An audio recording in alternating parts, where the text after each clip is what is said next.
ओम गुरु ब्रह्मा गुरु विष्णु गुरुदेव महेश्वर গুরুদেব পরম ব্রহ্মা তস্मै শ্রী গুরুবে নমঃ। নমস্কার বন্ধুরা, তোমাদের সকলকে স্বাগত সনাতনী শ্রাবণী চ্যানেলে।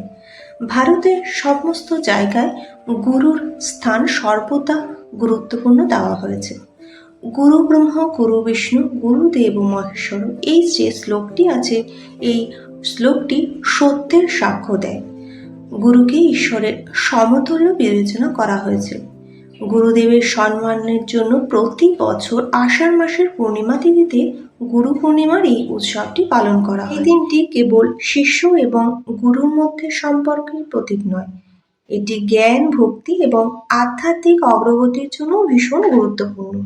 এই দিনে শিষ্যরা তাদের গুরুর প্রতি শ্রদ্ধা জানায় এবং তাদের আশীর্বাদ নেন। তাদের আচরণে যাতে আরও আধ্যাত্মিক উন্নতি হয় তার সংকল্প করেন। গুরু পূর্ণিমার পরের দিন থেকেই শ্রাবণ মাস শুরু হয়ে যায়। ধর্মীয় বিশ্বাস অনুসারে আষাঢ় মাসের যে পূর্ণিমা তিথি রয়েছে, সেদিন ভগবান বেদব্যাসের জন্ম হয়েছিল, তাই একে বেদব্যাস জয়ন্তীও বলা হয়ে থাকে। এবার শোনা যাক গুরু পূর্ণিমার তিথি কটা থেকে শুরু হয়েছে। হিন্দু পঞ্জিকা অনুসারে এই বছর আষাঢ় মাসের পূর্ণিমা তিথি 10ই জুলাই রাত 1:37 থেকে শুরু হবে এবং পরের দিন 11ই জুলাই ভোর 2:07 শেষ হবে। উদয় তিথি অনুসারে 10ই জুলাই এই গুরু পূর্ণিমা পালন করা হবে।